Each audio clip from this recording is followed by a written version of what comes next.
पक्षी खुले आकाश में उड़ता है, स्वतंत्र रहना पसंद करता है। वो बड़े बड़े वृक्षों पे अपना घोंसला बनाता है, सुबह उड़ता है, कर्म पथ पे दौड़ता है, दूर देश प्रदेश जाता है, अपने लिए अनाज चुन के लाता है और रात में घोंसला में आता ही आता है। लेकिन उसी पक्षी को जब आप किसी पिंजरा में बंद करके रखना चाहते हो, उसको अच्छे से अच्छे खाना देते हो, वो पक्षी मायूस होकर रहता है, वो अंदर से उफनता रहता है। और जब उसको मौका मिलता है, जिस दिन उसके अंदर वो शक्ति आ जाती है, वो उस पिंजरा को छोड़ के भाग जाता है और दोबारा कभी भी उस पिंजरे में कैद होकर रहने नहीं आता है। इंसान भी वैसा ही है। हर इंसान स्वतंत्र जन्मा है, स्वतंत्र रहना चाहता है, लेकिन हम उसको हर जगह जंजीरों में जकड़ के रखना चाहते हैं, खासकर औरत और बच्चों के साथ। जब बच्चा छोटा होता है, वो माँ बाप के चारों तरफ घूमता रहता है, माँ बाप की हर बात मानता है। लेकिन जब वो थोड़ा बड़ा होता है, 14 साल, 15 साल, 17 साल का, अब उसकी एक सेपरेट आइडेंटिटी हो जाती है। वो अपने जीवन का फैसला खुद लेना चाहता है, उसके माइंड में वो पावर आ जाती है।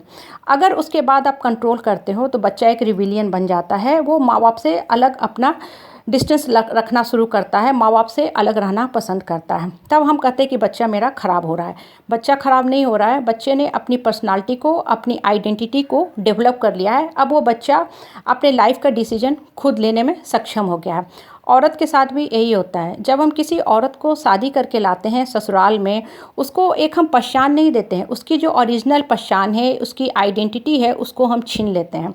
उसको घर की चहारदीवारी से हम बंद कर देते हैं कि यही तुम्हारी पहचान है, यही तुम्हारी जीवन है, और उसकी क्रिएटिविटी को भी नष्ट करना शुरू करते हैं, उसके माइंड को कंट्रोल करना शुरू करते हैं, उसके साथ मैनिपुलेट करते हैं और उसको हम धर्म की, कर्म की शिक्षा देते हैं कि यही तुम्हारा जीवन है, धर्म है, सास ससुर की सेवा करना, परिवार को देखना, इससे तुम्हें मुक्ति मिलेगी, मोक्ष मिलेगी। जिसका पता नहीं। हाँ, औरत को भगवान ने सृष्टि चक्र पे भेजा ही है सृष्टि को चलाने के लिए। मर्द सीड देता है, औरत सॉइल होती है। उस सॉइल में वो सीड आता है, उससे सैपलिंग से पौधा, पौधा से ट्री बनता है। ये काम औरत का है, वो उसको करना ही करना है। लेकिन ये एक बहुत छोटा दायरा है। इसके अलावे भी औरत के माइंड का जो दायरा होता है वो बहुत बड़ा होता है। उसके माइंड की क्रिएटिविटी पावर बहुत ही विशाल होती है, जिसके अंदर कितने तरह के गुण भरे हुए हैं, सद्गुण भरे हुए हैं, उसको भी पनपने का मौका देना चाहिए। किसी भी औरत को इतना मत क्रश करो, इतना मत दबाओ कि वो अंदर से उफनती रहे और एक दिन उसकी जो उफान है उसको डिप्रेशन की तरफ लेके जाए और बहुत बार सुसाइड की तरफ भी लेके जाती है, जो बिल्कुल ही गलत है। वहाँ तक तो हमें जाना ही नहीं है, उसके पहले हमें लौट आना है और अपने जो मेंटल पावर है उसको उभारने का कोशिश करना है। और कि हमारे मेंटल पावर में, माइंड में क्या क्या शक्ति हैं। धरती पे भगवान हर इंसान में क्रिएटिविटी दे के भेजता है। किसी की साइंस में होगी, किसी की आर्ट्स में होगी, किसी की संगीत के प्रति, सुंदर ड्राइंग पेंटिंग के प्रति होगी। लेकिन प्रॉब्लम क्या होती है कि आपने उस औरत के माइंड को इतना कंट्रोल और मैनिपुलेट करना शुरू कर दिया है कि उसकी वो क्रिएटिविटी बढ़ ही नहीं पा रही है। इसलिए हर इंसान के अंदर की जो क्षमता होती है उसको ग्रो करने का मौका दो।